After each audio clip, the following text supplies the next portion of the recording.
Exercise 1.4 का question number 5 ये लोग अभी हम लोग डिस्कस करने जा रहे हैं। काफ़ी इजी सवाल है, इसमें आपको कुछ नहीं है, बस वेन डायग्राम को ऑब्जर्व करना है, उसके बेसिस पे कुछ चीज़ों के आंसर करना है और कुछ भी नहीं।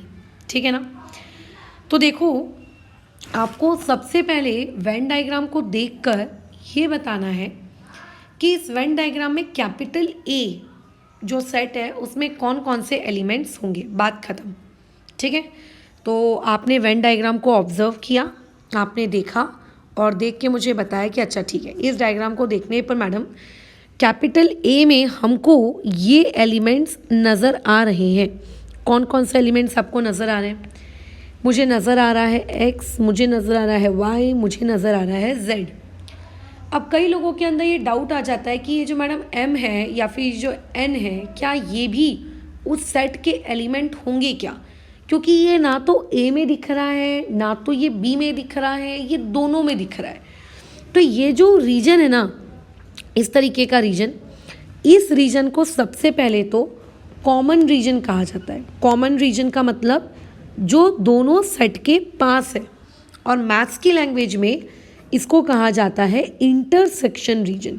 ठीक है। इंटरसेक्शन का मतलब होता है एक ऐसी जगह जो दोनों के पास है। डन। अच्छा, तो इसका मतलब मेरा जो सेट ए होगा, उस सेट ए में एक्स भी आएगा, वाई भी आएगा, जेड भी आएगा, एम भी आएगा एंड एन भी आएगा। ये पांचों के पांचों मेरे पास आएंगे। खत्म हो गई कहानी। अब इसी क्वेश्चन का जो सेकेंड पार्ट है वो मुझसे ये जानना चाहता है कि बताइए सेट बी में कौन से एलिमेंट्स आएंगे। तो सेट बी में कौन से एलिमेंट्स आएंगे देख के बताओ। सेट बी में पी भी आएगा, क्यू भी आएगा, आर भी आएगा, और वो जो एम और एन है जो बीच में है, कॉमन रीजन में है, वो भी इस पर्टिकुलर जगह पर आएंगे। ठीक है, खत्म। अच्छा, फिर अब आते हैं हम लोग थर्ड वाले पार्ट में। थर्ड वाले पार्ट में बोल रहा है ए, बीच में ये अजीब सा सिंबल है और फिर लिखा हुआ है बी। तो ये जो आपको अजीब सा सिंबल दिख रहा है ना, ये जो यू शेप का आपको जो ये सिंबल दिख रहा है, इसको रीड किया जाता है एज यूनियन। इसे रीड किया जाता है एज यूनियन। ये ए यूनियन बी है। ए यूनियन बी का मतलब क्या होता है मैडम? ए यूनियन बी का मतलब होता है कि आपको ए सेट को और बी सेट को क्या करना है, कंबाइन कर देना है विदाउट रिपीटेशन। ठीक है, चीज़ों को इस तरीके से कंबाइन करना है कि कोई भी चीज़ क्या नहीं होनी चाहिए, रिपीट नहीं होनी चाहिए। ये होता है इसका मीनिंग। तो अगर तुम ए और बी दोनों को कंबाइन करोगे तो कंबाइन होने के बाद क्या आएगा? एक्स भी आएगा, वाई भी आएगा, जेड भी आएगा, पी भी आएगा, क्यू भी आएगा, आर भी आएगा। लेकिन ये जो एम एन है ये उस ए में भी है और ये जो बी है इसमें भी एम एन है। तो इसका मतलब एम एन तो दोनों के पास है। तो क्या हम इसको दो दो बार लिखेंगे क्या? नहीं, आप इसको लिखेंगे सिर्फ और सिर्फ एक ही बार। दो बार आपको नहीं लिखना है। जब भी आपको चीज़ों का यूनियन करना है तो यूनियन करते वक्त आपको इस बात का ध्यान रखना है कि चीज़ों को दो बार नहीं लिखेंगे। ठीक है। अच्छा, फिर फोर्थ पार्ट में आते हैं। फोर्थ पार्ट में आपको कैपिटल यू यानी कि यूनिवर्सल सेट।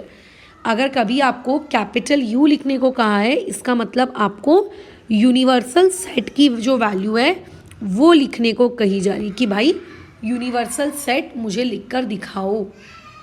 ठीक है। तो यूनिवर्सल सेट का मतलब क्या होता है कि आपको जितना भी दिया है, जितना भी, आपको वो सारा का सारा लिखना है। ठीक है, जितना भी आपको दिया है आपको वो सारा का सारा लिखना है। चाहे वो सेट ए में हो, चाहे वो सेट बी में हो, या हो सकता है कुछ एलिमेंट ऐसे जो set A and set B के बाहर हो, आपको वो सारे लिखने हैं। तो यूनिवर्सल सेट में क्या आएगा? देखो, सेट ए में क्या क्या है? सेट ए में एक्स है, वाई है, जेड है, एम है, एन है, ये सब आएंगे। सेट बी में पी है, क्यू है, आर है, ये भी आएगा। लेकिन तुम ध्यान दो, ये दो एलिमेंट्स एस एंड टी ये set A and set B के बाहर हैं। तो क्या ये भी हमारे यूनिवर्सल सेट में आएंगे क्या? बिल्कुल आएंगे। यूनिवर्सल सेट का मतलब ही होता है जो भी दिखे, जैसा भी दिखे, सब लेकर आ जाओ। तो यहाँ पे एस भी आएगा और यहाँ पे टी भी आएगा, यहाँ पे दोनों आएंगे। तो इस तरीके से हम लोगों का कैपिटल यू ये वाला सेट आ गया। ठीक है, बढ़िया। चलो आगे बढ़ते हैं, फिफ्थ पार्ट में बढ़ते हैं।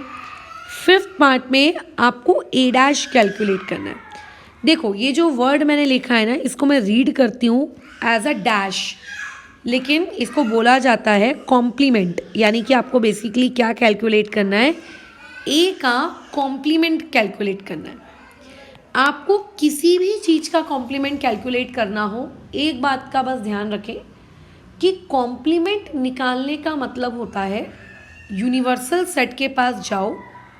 ठीक है, यूनिवर्सल सेट के पास जाओ और यूनिवर्सल सेट के पास जाकर बोलो कि भाई यू में से ए को हटा दो, जो बचा कुचा है वो ए डैश कहलाएगा। तो यूनिवर्सल सेट के पास आप गए, यू, आपने बोला ए को हटा दे। ए को हटाने के बाद मेरे पास क्या क्या बच रहा है, तो ये पूरा का पूरा ए था। अगर इस पूरे के पूरे ए को मैं यहाँ पे हटा दूँ, ठीक है, अगर इस पूरे के पूरे ए को मैं यहाँ पे हटा दूँ तो क्या हो जाएगा, आपके पास क्या बचेगा, आपके पास P बचेगा, आपके पास Q बचेगा, आपके पास R बचेगा, आपके पास S बचेगा और आपके पास T बचेगा। तो ये जो बचा हुआ पार्ट है, ठीक है, ये जो बचा हुआ पार्ट है, दैट बचा हुआ पार्ट इज़ नोन एज आप लोगों का ए कॉम्प्लीमेंट। ठीक है, ये बचा हुआ पार्ट क्या है, आपका ए कॉम्प्लीमेंट। तो किसी भी चीज़ का, ठीक है, किसी भी चीज़ का अगर आपको कॉम्प्लीमेंट निकालना है, ठीक है, अगर आपको किसी भी चीज़ का कॉम्प्लीमेंट निकालना है तो कॉम्प्लीमेंट निकालने का एक ही बेस्ट तरीका होता है, और वो बेस्ट तरीका क्या होता है कि आप उस पर्टिकुलर सेट को u में से माइनस कर दीजिए। ठीक है, बराबर। जब आप उसको u में से माइनस कर देंगे तो क्या हो जाएगा, जो बचेगा आपके पास, दैट बचा हुआ पार्ट इज़ बेसिकली आपका ए डैश। ठीक है, दैट बचा हुआ पार्ट इज़ बेसिकली आप लोगों का ए डैश। ख़त्म। ठीक है, अच्छा, बढ़िया है। अब आगे बढ़ते हैं हम लोग। आगे जो इसका सिक्स्थ पार्ट है, इसमें आपको बी का कॉम्प्लीमेंट निकालना है। ठीक है, इसका जो सिक्स्थ पार्ट है इसमें आपको क्या निकालना है, बी का कॉम्प्लीमेंट। तो आप बी का कॉम्प्लीमेंट कैसे निकालेंगे बताओ? तो आपने कहा कि मैडम आप एक काम करिए, यू के पास जाइए और यू के पास में से जो भी बी था आप उसको माइनस कर दीजिए।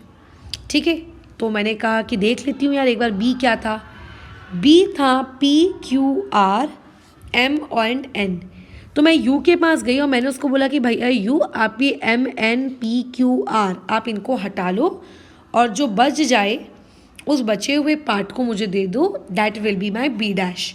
तो क्या बच गया, X बच गया, Y बच गया, Z बच गया, S बच गया और T बच गया। दैट बचा कुछ पार्ट इज़ बेसिकली आप लोगों का बी डैश। दैट बचा कुछ पार्ट इज़ बेसिकली आप लोगों का बी डैश। ख़त्म।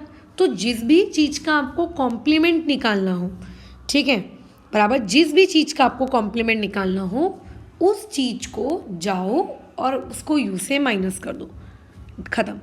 अब देखो इसका जो सेवेंथ पार्ट है वो ज़्यादा इंटरेस्टिंग है। सेवेंथ पार्ट में देखो क्या बोला गया है आपको बोल रहा है कि ए यूनियन बी करो और उसका कॉम्प्लीमेंट निकालो।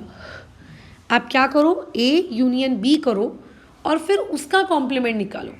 आपको ना तो ए का कॉम्प्लीमेंट निकालना है ना तो आपको बी का कॉम्प्लीमेंट निकालना है, आपको ए और बी दोनों का यूनियन करना है और उन दोनों का जो यूनियन करके आंसर आए आपको उसका कॉम्प्लीमेंट निकालना है। तो क्या आपके पास पहले से ए यूनियन बी निकाला हुआ है क्या? तुम कहोगे कि हाँ मेरे पास पहले से देखो ये ए यूनियन बी निकाला हुआ है, जिसमें X है, Y है, Z है, P है, Q है, R है, M है, N है। तो इस A यूनियन B को नीचे दिए हुए U से हटा दो। तो आपने कहा कि A यूनियन B में इतने एलिमेंट्स आते हैं, इन्हें हटा दो। तो इनके हटने के बाद क्या बचेगा, एक S बचेगा और एक T बचेगा। तो बस ए यूनियन बी का जो कॉम्प्लीमेंट है वो होगा एस कॉमा टी। तो जिस भी चीज़ का कॉम्प्लीमेंट बोला जाए आपको बस उसके कॉम्प्लीमेंट को निकालते आना चाहिए, दैट्स ऑल। तो ये तो सिर्फ एक छोटा सा सवाल था, बट इसका ये मतलब नहीं है कि इसी टाइप का यही सेम सवाल आपके स्कूल के एग्ज़ाम में भी आ जाए। टीचर्स चीज़ों को चेंज कर सकते हैं। वेन डायग्राम में एक्स वाई जेड की जगह कुछ अलग चीज़ें लिख के दे सकते हैं, जैसे ए यूनियन बी ना पूछ के ए इंटरसेक्शन बी पूछ लेते, है ना। इस क्वेश्चन में पता है एक चीज़ और पूछनी चाहिए थी जो इन्होंने नहीं पूछी है, चलो मैं पूछ लेती हूँ। वो है ए इंटरसेक्शन बी, ठीक है। ए इंटरसेक्शन बी मतलब उल्टा यू। ये जो उल्टा यू लिखा हुआ होता है ना, इस सिंबल का मतलब होता है इंटरसेक्शन, ठीक है। अच्छा, और इंटरसेक्शन का मतलब ये होता है कि आपको जिन दो लोगों का इंटरसेक्शन निकालना है उनके बीच में कुछ कॉमन चीज़ ढूंढो। तो अगर आपको ए इंटरसेक्शन बी निकालना है, ठीक है, तो इन दोनों में कॉमन क्या है? तो आप ये देख रहे हो कि इन दोनों में कॉमन है एम कॉमा एन, इन दोनों में कॉमन है एम कॉमा एन। तो बेसिकली ए इंटरसेक्शन बी होगा आप लोगों का एम कॉमा एन, ये होगा, ठीक है। तो जिस तरीके से यूनियन का मतलब होता है चीज़ों को क्लब करना, इंटरसेक्शन का मतलब होता है दो चीज़ों के बीच में कॉमन कैलकुलेट करना, ठीक है। अच्छा, अब मैं देखो तुम लोगों के लिए यहाँ पे क्वेश्चन दे रही हूँ। वीडियो के ख़त्म होने के बाद जब आप कॉपी चेकिंग कराएंगे तो मुझे इसी क्वेश्चन के अकॉर्डिंग मुझे ए इंटरसेक्शन बी का आप कॉम्प्लीमेंट निकाल के दिखाइए। जिस तरीके से मैंने ए यूनियन बी का कॉम्प्लीमेंट निकाल के दिखाया, आप मुझे ए इंटरसेक्शन बी का कॉम्प्लीमेंट निकाल के दीजिए, ठीक है। ओके, तो बस फिलहाल इस डिस्कशन को अभी हम लोग यहाँ पे रोकते हैं, ठीक है।